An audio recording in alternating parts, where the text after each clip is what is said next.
Hi guys, very warm welcome to all of you. आज की video में हम पढ़ेंगे body fluids and circulation chapter के बारे में। ये आपका क्लास 11th का चैप्टर है, ह्यूमन फिजियोलॉजी के अंडर आता है। ठीक है, चलिए लेट्स बिगिन। अब सर्कुलेशन के बारे में जब हम बात कर रहे हैं तो सबसे पहले हम बहुत ही सिंपल जो एनिमल्स हैं उनके बारे में बात करेंगे, फिर हम ह्यूमन्स पे आएंगे। ठीक है, तो सबसे सिंपल एनिमल अगर हम लेते हैं तो ये सामने है आपका, ये स्पॉन्ज है। ठीक है, ये क्या है, एक बहुत ही सिंपल एनिमल है। अब देखने में हो सकता है आपको लग रहा होगा कि यार ये तो एनिमल है नहीं, एनिमल जैसा तो लग नहीं रहा ये, बट ये एनिमल है। बायोलॉजी के हिसाब से ये एक एनिमल है और ये जिंदा है। ठीक है, ये लिविंग क्रिएचर है, जिंदा है ये। अब जिंदा है तो भैया से न्यूट्रिएंट्स भी चाहिए, जैसे हमें न्यूट्रिएंट्स चाहिए तो उसको भी तो न्यूट्रिएंट्स चाहिए, और इसके वेस्ट प्रोडक्ट्स भी बनते हैं। जैसे हमारी बॉडी में वेस्ट प्रोडक्ट बनते हैं, इसकी बॉडी में वेस्ट प्रोडक्ट बनते हैं। तो न्यूट्रिएंट्स भी चाहिए और वेस्ट प्रोडक्ट इसको अपनी बॉडी से बाहर भी निकालना है। तो होगा कैसे ये? इसके पास तो कोई ब्लड वेसल्स तो है नहीं। हमारे ह्यूमन की बॉडी में तो ब्लड होता है, ब्लड में सब न्यूट्रिएंट्स चलते हैं और ब्लड के थ्रू ही हमारे बॉडी में वेस्ट प्रोडक्ट बाहर निकलते हैं। इसके पास तो ब्लड है नहीं और ना ही इसके पास कोई ऐसा सिस्टम है, अंदर कोई ऑर्गन्स नहीं है, कुछ नहीं है। स्पॉन्ज के पास कोई ऑर्गन्स नहीं है, कोई सर्कुलेटरी सिस्टम नहीं है, कुछ नहीं है। तो कैसे हो रहा है? ठीक है, इसको समझने के लिए देखिए, स्पॉन्ज की बॉडी में पोर्स होते हैं, देख रहे हैं आप, ये पोर्स हैं। ये क्या है? ये पोर्स हैं। तो इन पोर्स के थ्रू क्या होता है, इन पोर्स के थ्रू जाता है अंदर पानी, पानी इसके अंदर चला जाएगा। ठीक है, तो पानी पूरा इसके अंदर भर जाता है। अब पानी इसके अंदर पूरा भर जाता है तो अब इसके अंदर अगर मैं इसको थोड़ा सा यहाँ पे ले लेता हूँ, ठीक है, इसको ऐसे बना लेते हैं, ये हमने इसको बना लिया। इसके अंदर होती है टनल्स, ऐसे टनल्स होती हैं। ठीक है, ये मान लीजिए ये ऐसे टनल्स हैं। अब इन टनल्स के होते हैं, अंदर होते हैं सेल्स, इसके भी सेल्स होते हैं, इसके अंदर सेल्स होते हैं। ठीक है, ये ऐसे सेल्स हैं, ये सेल पड़ा है, एक सेल ये रहा, एक सेल ये रहा, एक सेल ये रहा, एक सेल ये रहा, ऐसे यहाँ पे सेल्स होते हैं। ठीक है, अब पानी आएगा इसके अंदर, मैंने बोला पोर्स के थ्रू पानी पहुँच जाएगा, पानी बना लेते हैं। तो पानी आ गया तो पानी यहाँ एंटर करेगा, पानी इन टनल्स में चला जाएगा। अब जब पानी इन टनल्स में जाएगा तो ये सेल्स हैं, अब सेल्स इस पानी में से न्यूट्रिएंट्स ले लेंगे और वेस्ट प्रोडक्ट बाहर फेंक देंगे। ठीक है, फिर ऐसे ये आगे पानी चला जाएगा, वापस फिर बाहर पोर से निकल जाएगा। ठीक है, तो सिंपल डिफ्यूजन के थ्रू हो रहा है, इसमें तो सर्कुलेशन हो रहा है बिल्कुल सिंपल डिफ्यूजन के थ्रू। ठीक है, क्योंकि ये एक बहुत ही सिंपल एनिमल है। सिंपल एनिमल क्यों बोल रहे हैं? क्योंकि इसके पास ना तो कोई ऑर्गन्स है, ना कोई सिस्टम है। जैसे भाई ह्यूमंस के अंदर सिस्टम होते हैं, सर्कुलेटरी सिस्टम है हमारा, हमारे पास डाइजेस्टिव सिस्टम भी होता है, डाइजेस्ट करने के लिए, वेस्ट प्रोडक्ट बाहर फेंकने के लिए हमारे पास एक्सक्रीटरी सिस्टम भी होता है, हमारे पास एक नर्वस सिस्टम भी है पूरा। इसके पास कोई सिस्टम नहीं है, कोई ऑर्गन्स नहीं है, कुछ नहीं है, कोई टिश्यूज़ भी नहीं है, सिर्फ सिंपल सेल्स हैं। तो ये बहुत ही सिंपल एनिमल है। ह्यूमंस काफ़ी कॉम्प्लेक्स हैं क्योंकि ह्यूमंस के पास ऑर्गन्स भी हैं और मैंने बोला सिस्टम्स भी हैं। ठीक है, तो ये तो हमने समझ लिया बहुत ही एक सिंपल एनिमल का, जिसका नाम स्पंज है और पानी में ही होता है। आपको मोस्टली समुंदर के अंदर मिलेगा, आप देख सकते हो ये फोटो में भी समुंदर के अंदर है, ये पूरा समुंदर है। ठीक है, समुंदर के अंदर ही होता है। अब आते हैं ह्यूमंस पे। अब ह्यूमंस में क्या होता है, ह्यूमंस को समझने के लिए पहले थोड़ा सा बेसिक समझ लीजिए। सर्कुलेटरी सिस्टम की जरूरत क्यों है? पहला तो क्वेश्चन यही है, सर्कुलेटरी सिस्टम की जरूरत क्या है, ह्यूमंस में क्यों जरूरत है? ठीक है, क्योंकि देखिए जो सेल्स होते हैं, मान लीजिए सेल है, सेल को जिंदा रहने के लिए क्या चाहिए होता है? न्यूट्रिएंट्स चाहिए होते हैं और ऑक्सीजन चाहिए। न्यूट्रिएंट्स में क्या क्या आ जाएगा? न्यूट्रिएंट्स में आपका आ जाएगा प्रोटीन, फैट्स, ठीक है, और ग्लूकोज। तो प्रोटीन चाहिए, फैट्स चाहिए, ग्लूकोज चाहिए, विटामिन मिनरल्स भी चाहिए होते हैं, विटामिन और मिनरल्स। तो ये क्या है, ये न्यूट्रिएंट्स चाहिए सेल को और ऑक्सीजन चाहिए जिंदा रहने के लिए, बिना इसके सेल जिंदा नहीं रह सकता। अब सेल वेस्ट प्रोडक्ट भी बाहर फेंकेगा, वेस्ट प्रोडक्ट भी तो बाहर फेंकेगा, तो अब ये हम वहाँ यहाँ वेस्ट प्रोडक्ट बना लेते हैं। ठीक है, तो ये सारे मान लीजिए इसके वेस्ट प्रोडक्ट्स हैं।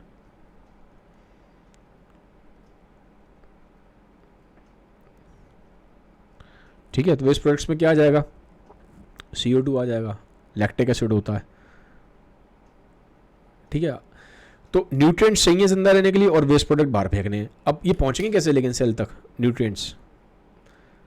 भाई मान लीजिए सेल आपका पैर में है, एक सेल मान लीजिए आपका पैर में है, बना लेते हैं इसको, एक बार समझ में आ जाएगा आपको।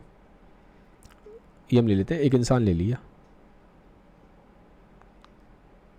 ठीक है, ये हमने एक इंसान बना लिया। ठीक है, अब मान लीजिए यहाँ पे सेल है, सेल मान लीजिए आप, इसका कलर कहाँ गया, ओहो सॉरी यार, एक सेकंड, दोबारा बनाना पड़ेगा, वो मिट गया है। ये है, ऐसे है, ये है, ये है। अब मान लीजिए यहाँ पे सेल है, मैं इसको कलर चेंज कर लूँ, यहाँ है सेल, कोई एक सेल है। ठीक है, अब भाई मान लीजिए आपने खाना खाया, खाना खाया तो खाना कहाँ पहुँचेगा, खाना तो पेट में पहुँचता है, यहाँ पे इंटेस्टाइन एब्जॉर्ब करती है, तो अब ये न्यूट्रिएंट यहाँ तक कैसे पहुँचेगा? और जो वेस्ट प्रोडक्ट है सेल के, बॉडी से वेस्ट प्रोडक्ट बाहर कौन फेंकता है? Mainly kidneys, excretory system. तो ये यहाँ से वेस्ट प्रोडक्ट किडनी तक कैसे पहुँचेंगे? तो कोई मीडियम चाहिए ना बीच में, कोई तो मीडियम चाहिए, तो वो जो मीडियम है वो बॉडी फ्लूइड है, वो जो मीडियम है वो बॉडी फ्लूइड्स हैं। तो कोई ना कोई मीडियम चाहिए, तभी तो सेल तक न्यूट्रिएंट पहुँचेंगे और तभी तो सेल वेस्ट प्रोडक्ट्स बाहर फेंकेगा। ठीक है, तो यहाँ पे फिर बॉडी फ्लूइड्स की ज़रूरत पड़ती है, और यहीं से फिर आपका पूरा ये जो सर्कुलेशन हो रहा है बॉडी फ्लूइड्स का, इससे बनेगा आपका सर्कुलेटरी सिस्टम। क्योंकि जो फ्लूइड्स हैं, ठीक है, अभी हम आगे पढ़ेंगे फ्लूइड्स के बारे में, तो वो जो फ्लूइड्स हैं ये बॉडी में आपका सर्कुलेट करेंगे, तो इन्हीं सबसे पूरा सर्कुलेटरी सिस्टम बनेगा। तो ये मैंने आपको बेसिक बताया। अब पहले देखते हैं बॉडी फ्लूइड्स होते कौन कौन से हैं। जनरली जब हम बॉडी फ्लूइड्स की बात करते हैं तो पहले हमारे दिमाग में आता है ब्लड। ठीक है, ब्लड हमारे दिमाग में आता है कि भाई ये फ्लूइड है, हमें सबको पता है ब्लड है, लेकिन खाली ब्लड नहीं है, बॉडी में और भी बॉडी फ्लूइड्स होते हैं। ठीक है, तो आप जरा उनके बारे में देख लेते हैं और कौन से होते हैं। अरे यार एक सेकंड, पिकअप नहीं हो रहा है। हाँ, एक हो गया ब्लड, एक हो गया आपका लिम्फ। अब खाली यही नहीं है, एक होता है इंटरस्टिशियल फ्लूइड, ठीक है, एक होता है सेरिब्रोस्पाइनल फ्लूइड, ठीक है, एक होता है सिनोवियल फ्लूइड। ठीक है, तो बॉडी में आपके फ्लूइड खाली ब्लड नहीं है, क्योंकि ब्लड हमें बहुत कॉमनली पता है, तो इसलिए हमें दिमाग में ब्लड आता है। तो ये भी फ्लूइड्स हैं आपकी बॉडी में, ये सारे फ्लूइड्स हैं। सलाइवा भी आ सकता है।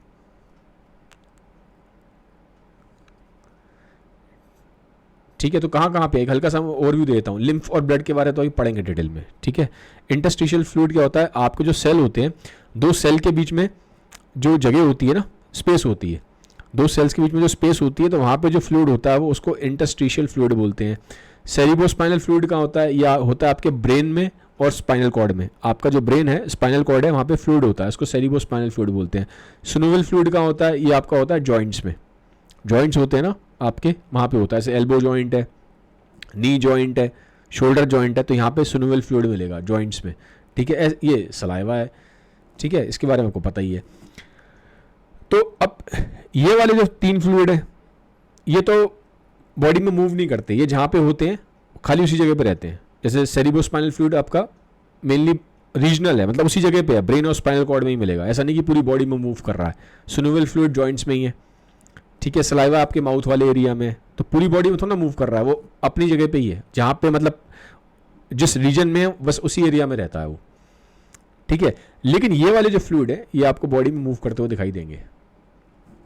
ठीक है, जिसमें सबसे ज़्यादा जो कॉमन है, जो सबसे ज़्यादा मूवमेंट होता है वो ब्लड का ही होता है। ब्लड सबसे ज़्यादा मूवमेंट में होता है। ठीक है, जो सेल के बीच में इसका जो मूवमेंट है वो स्लो है, इनके कंपैरिजन में स्लो है काफ़ी।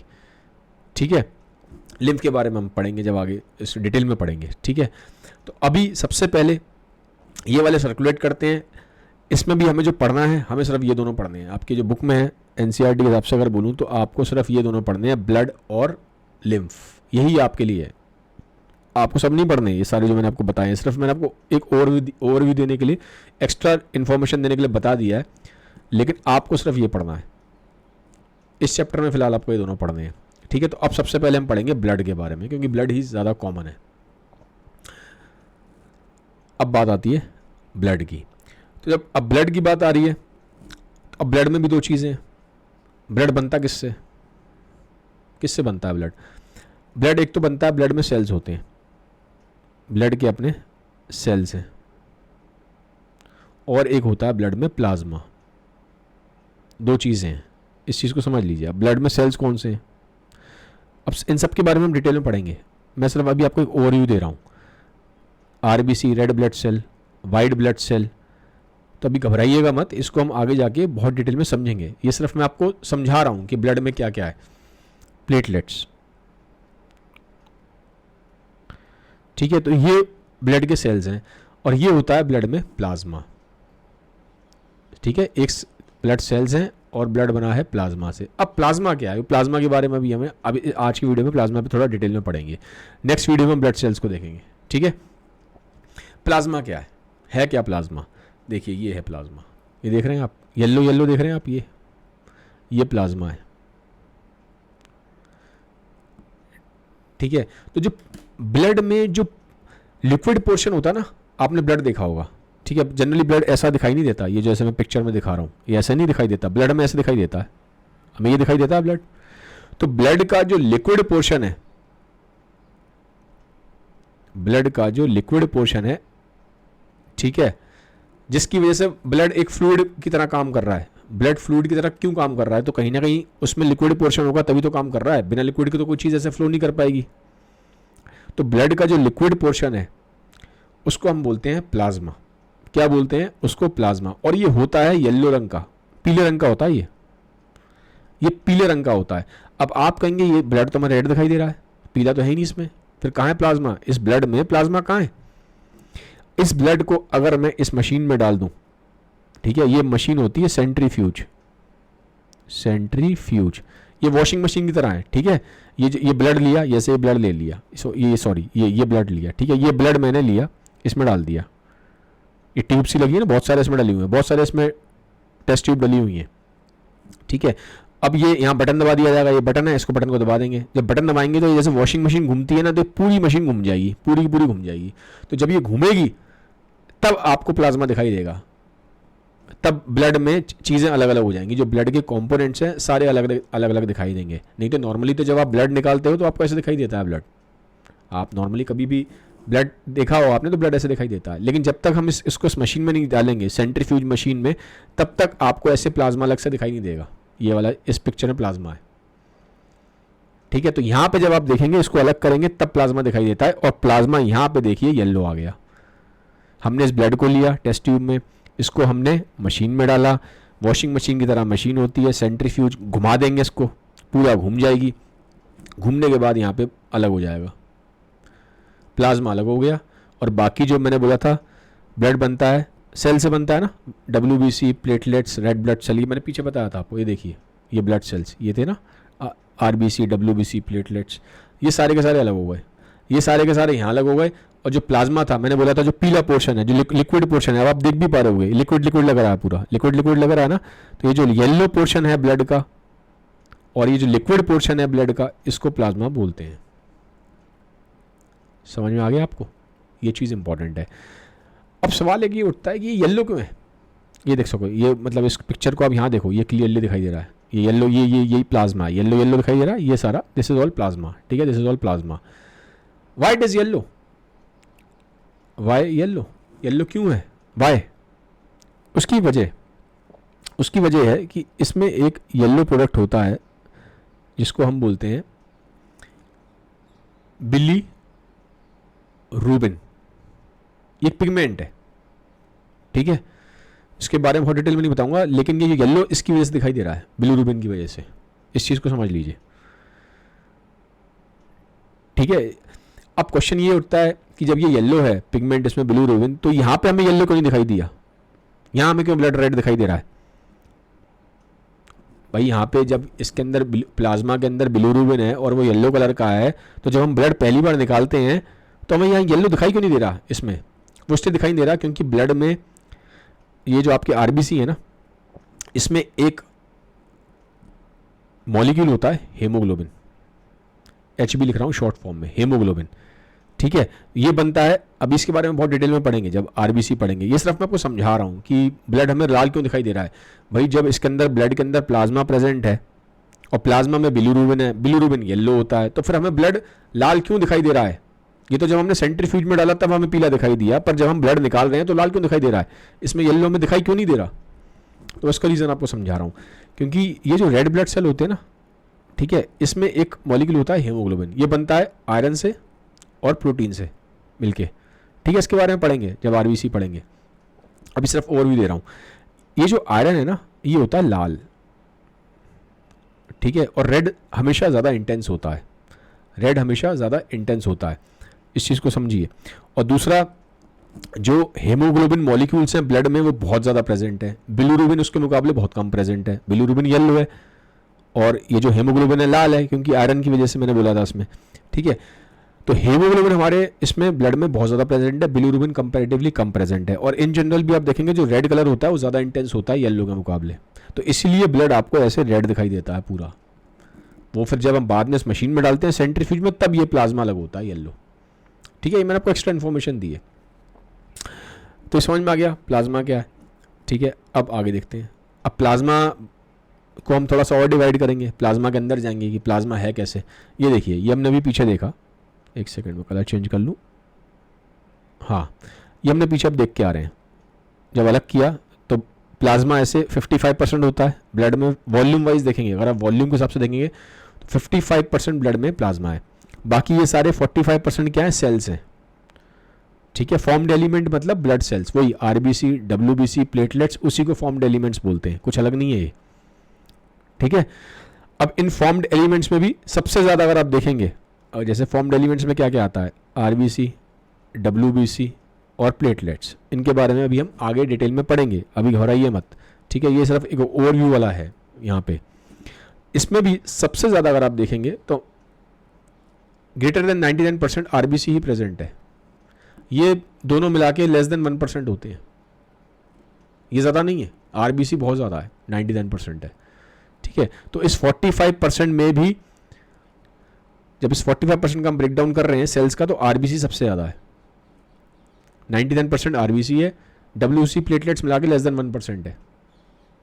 ठीक है, ये हो गया। अब वापस इस पर आ जाइए प्लाज्मा पे, क्योंकि हम प्लाज्मा की बात कर रहे हैं। प्लाज्मा 55% है, वॉल्यूम वाइज प्लाज्मा ज़्यादा है। अब इसको ब्रेक करें, प्लाज्मा भी फिर किससे बना है, प्लाज्मा बना है आपका प्रोटीन से, पानी से, और ये अदर सॉल्यूट से। ठीक है, और भी कुछ चीज़ें मिक्स हैं, 2% के आसपास है, बट मेनली अगर आप देखेंगे तो प्लाज्मा पानी है, 90% पानी है। क्योंकि मैंने क्या बोला था, प्लाज्मा है क्या, प्लाज्मा ब्लड का लिक्विड पोर्शन है, तो लिक्विड पोर्शन है तो पानी तो आ ही गया, तो प्लाज्मा 90% पानी है। ठीक है, 90-92% के आसपास ये पानी होता है। फिर कुछ हल्की सी चीज़ें और भी मिली हुई हैं अदर सॉल्यूट्स में, आपका ions, nutrients, waste product, gases, ये सब आ गया। और बाकी 7% है आपका प्रोटीन। अब इन प्रोटीन में से 3 प्रोटीन आपके लिए काम के हैं, जो आपकी बुक में मेंशन है वो ये 3 है, एल्ब्यूमिन, ग्लोबुलिन, फाइब्रोनोजेन। ठीक है, प्लाज्मा में जो प्रोटीन है, देखिए प्लाज्मा है, प्लाज्मा में प्रोटीन है। अब प्लाज्मा के प्रोटीन में जो 3 प्रोटीन है ये आपके काम के हैं, वो ज़्यादा इंपॉर्टेंट है। ठीक है, मैं इसको यहाँ लिख देता हूँ, इसको मैं यहाँ लिख रहा हूँ। ठीक है, प्लाज्मा में जो प्रोटीन है उसमें 3 तरह के प्रोटीन है, एक एल्ब्यूमिन हो गया, एक ग्लोबुलिन हो गया, और तीसरा हो गया आपका फाइब्रिनोजेन। अब इन प्रोटीन में भी सबसे ज़्यादा ये वाला है, सबसे ज़्यादा कौन सा है, एल्ब्यूमिन, 57% यही प्रेजेंट है, ये कंपैरेटिवली कम है। फिर 38% ये है, और ये अराउंड 4% के आसपास है। ठीक है, ये रहा, ये आप यहाँ देख सकते हो। तो मैक्सिमम जो प्रेजेंट है एल्ब्यूमिन प्रेजेंट है। आज हम एल्ब्यूमिन के बारे में पढ़ेंगे, बाकी इन दोनों का क्या फंक्शन है, ग्लोबुलिन, फाइब्रिनोजेन का, ये हम नेक्स्ट वीडियो में देखेंगे। ठीक है, तो आज हम एल्ब्यूमिन तक पढ़ेंगे, फिर हम इसको वीडियो को एंड करेंगे। एल्ब्यूमिन प्रोटीन क्या कर रहा है क्या ये, देखिए क्या काम है इसका। ये तो हमने देख लिया है, प्रोटीन है, दिस इज अ प्रोटीन जो हमारे ब्लड प्लाज्मा में प्रेजेंट है। ठीक है, और बहुत ज़्यादा प्रेजेंट है, ये भी हमने देखा, सबसे ज़्यादा एल्ब्यूमिन ही प्रेजेंट है आपका। इसका काम क्या है, इसका मेन काम है आपका, ये ऑस्मोटिक बैलेंस को बना के रखता है, सॉरी स्पेलिंग गलत हो गई, ऑस्मोटिक बैलेंस को बना के रखता है। अब क्या मतलब है, ये ऑस्मोटिक बैलेंस क्या है? देखिए आपकी ब्लड वेसल्स हैं, ठीक है, एक सेकेंड यार, आपकी ब्लड वेसल है, ये मान लीजिए ब्लड वेसल है, ठीक है। अब ब्लड वेसल है तो उसके अंदर कुछ प्रेशर तो होगा पानी का, तभी तो ये इसमें ब्लड फ्लो करेगा। कोई प्रेशर तो होना चाहिए ना इसके अंदर फ्लूइड का, तभी तो फ्लो कर पाएगा, कोई चीज़ फ्लो करेगी। अब होता क्या, मान लीजिए यहाँ पे एल्ब्यूमिन का मॉलिक्यूल है, इसको ए लिख रहा हूँ, ए मतलब एल्ब्यूमिन का मॉलिक्यूल। एल्ब्यूमिन का मॉलिक्यूल ना एक ग्लू की तरह काम करता है। ये कैसे काम करता है? एक ग्लू की तरह, ठीक है। कैसे काम करता है? फेविकॉल की तरह समझ लीजिए, फेविकॉल की तरह काम करता है। ये वाटर के जो मॉलिक्यूल्स होते हैं ना, इससे आगे चिपक जाते हैं पानी के मॉलिक्यूल्स, ये यहाँ ऐसे पानी के मॉलिक्यूल्स चिपक जाते हैं इससे आगे, ठीक है। तो ये पानी को क्या करता है, इसका मेन काम है पानी को होल्ड करके रखना। ये पानी को होल्ड करता है, क्योंकि मैंने बोला इससे एल्ब्यूमिन का मॉलिक्यूल, इससे पानी ऐसे कि वाटर के मॉलिक्यूल्स आगे इससे स्टिक कर जाते हैं, ग्लू का काम करता है, फेविकॉल की तरह चिपक जाते हैं, समझ लीजिए, ठीक है। इसको इमेजिन करने की कोशिश करिए तभी समझ पाएंगे आप। तो ये कर रहा है पानी को होल्ड करके रख रहा है। तो जब ये पानी को होल्ड करके रखेगा, ब्लड वेसल्स के अंदर ये पानी को होल्ड कर रहा है, ये ब्लड वेसल है, ब्लड वेसल के अंदर पानी को होल्ड कर रहा है। तो जब ब्लड वेसल के अंदर पानी को होल्ड करेगा तभी तो प्रेशर बनेगा, क्योंकि अगर हमें ब्लड को फ्लो कराना है ब्लड वेसल के अंदर तो हमें प्रेशर चाहिए। भैया पाइप है, मान लीजिए पाइप में अगर आपको पानी को फ्लो कराना है तो पानी का प्रेशर होगा तभी तो पानी फ्लो करेगा। पानी के मॉलिक्यूल्स होने चाहिए ना वहाँ पे, होल्ड करने के लिए कुछ होना चाहिए ना। तो एल्ब्यूमिन का काम है पानी के मॉलिक्यूल्स को होल्ड करके रखना। तो जब पानी का मॉलिक्यूल्स को ये होल्ड करके रखता है तो ये इसमें यहाँ पे अंदर एक प्रेशर बना के रखता है, ठीक है, जिसको आप बोल सकते हो ऑस्मोटिक बैलेंस बना के रखता है। ये बना के रखता है ऑस्मोटिक बैलेंस, ठीक है। इसी की वजह से, क्योंकि ये पानी को होल्ड कर रहा है, ये ब्लड प्रेशर को भी मेंटेन करता है। जो ब्लड प्रेशर है आपका, ठीक है, ब्लड का जो प्रेशर है पानी का, जैसे मैंने बोला था ना प्रेशर होता है पानी के पाइप में, पानी का प्रेशर है, ऐसे ही आपके ब्लड वेसल्स में ब्लड का प्रेशर होता है, ठीक है। तो ये ब्लड के प्रेशर को भी मेंटेन करता है क्योंकि ये पानी को होल्ड कर रहा है, ठीक है। ब्लड वेसल्स के अंदर पानी को होल्ड कर रखता है तो ब्लड प्रेशर को भी मेंटेन करता है। अब मान लीजिए ये मैंने आपको उसका एक वो बता दिया फंक्शन, मान लीजिए कम हो जाए एल्ब्यूमिन, मान लीजिए कम हो जाए, अगर मान लीजिए एल्ब्यूमिन ही नहीं है, ठीक है, कम हो जाता है, मान लीजिए आपकी बॉडी में किसी को कुछ प्रॉब्लम हो जाती है, किसी को किडनी की प्रॉब्लम हो जाती है, लिवर की प्रॉब्लम हो जाती है, तो उस केस में क्या होता है, एल्ब्यूमिन हो जाता है कम। तो जब एल्ब्यूमिन कम हो जाता है तो जो ब्लड वेसल के अंदर पानी होल्ड करने की जो कैपेसिटी है कम हो जाएगी।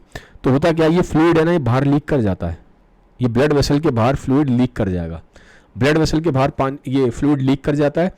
और आप देखेंगे ये टिश्यूज के आसपास जमा होना शुरू हो जाता है, जैसे पैर होते हैं ना, ऐसे समझिए, ये देखिए ये है जब ये एल्ब्यूमिन कम हो गया और ब्लड वेसल में से फ्लूइड बाहर लीक कर गया, क्योंकि एल्ब्यूमिन ही तो पानी को होल्ड कर रहा था, अब एल्ब्यूमिन कम है तो पानी उतना होल्ड नहीं हो पाएगा, तो ये फ्लूइड जो होता है ना ब्लड के अंदर, ये सारा बाहर की तरफ लीक करता है, ब्लड वेसल से बाहर आ जाता है। और ऐसे आप देखेंगे, ये देख रहे हैं आप, ये पैर है, ये पैर में आके ये जमा होना शुरू हो जाएगा, फ्लूइड पैर में आके जमा होना शुरू हो जाता है, स्वेलिंग हो जाती है। इससे क्या हो जाएगा, अगर आपका एल्ब्यूमिन कम है, ठीक है, अगर एल्ब्यूमिन लो है, लो एल्ब्यूमिन,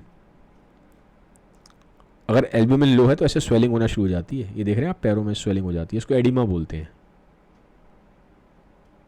ठीक है। तो ये लो एल्ब्यूमिन की वजह से प्रॉब्लम हो जाती है। ज़्यादा हो जाए, अगर ज़रूरत से ज़्यादा हो जाए, बहुत ज़्यादा हो जाए तो भी प्रॉब्लम है, तो फिर पानी बहुत ज़्यादा होल्ड होना शुरू हो जाएगा इसके अंदर। उल्टा हो जाए, मान लीजिए बहुत ज़्यादा हो जाए तो क्या होगा, फिर पानी बहुत ज़्यादा होल्ड होना शुरू हो जाएगा ब्लड वेसल के अंदर। पानी अगर बहुत ज़्यादा होल्ड होना शुरू हो जाएगा तो मैंने बोला था ब्लड प्रेशर को मेंटेन करता है, तो फिर बीपी हाई होना शुरू हो जाएगा, ब्लड प्रेशर बढ़ना शुरू हो जाएगा। तो बहुत ज़्यादा अगर ब्लड प्रेशर बढ़ता है तो फिर हार्ट पे लोड आता है, किडनीज पे लोड आता है, ठीक है। तो ना तो ज़्यादा चाहिए ना कम चाहिए, एक बैलेंस में चाहिए, ठीक है। तो एल्ब्यूमिन का फंक्शन मैंने आपको बता दिया, ये एक ग्लू की तरह काम करता है जो ब्लड वेसल्स के अंदर पानी को होल्ड करके रखता है, जिससे ऑस्मोटिक बैलेंस बनता है और ब्लड प्रेशर को भी ये मेंटेन करता है। तो ये था एल्ब्यूमिन के बारे में। आगे की वीडियोस में फिर हम जो बचे हुए हैं हमारे ग्लोबुलिन है, फाइब्रिनोजन है, इनके बारे में पढ़ेंगे, और फिर हम डिटेल में हम आने वाले वीडियोस में ब्लड सेल्स को भी देखेंगे कि ब्लड सेल्स ये कौन से हैं, आरबीसी, डब्ल्यूबीसी, प्लेटलेट्स, इनके क्या क्या फंक्शन है, ठीक है। तो ये एक वीडियो था। अगर आपको मेरे वीडियोस ठीक लगते हैं, आपको लगता है कि जो मैं जिस तरह से पढ़ा रहा हूँ आपको उससे अच्छा समझ में आ रहा है, तो काइंडली आप सबसे एक रिक्वेस्ट है, ठीक है, इन वीडियोस को ज़्यादा से ज़्यादा बच्चों तक शेयर करें, ठीक है। Thank you, have a nice day, bye bye, take care.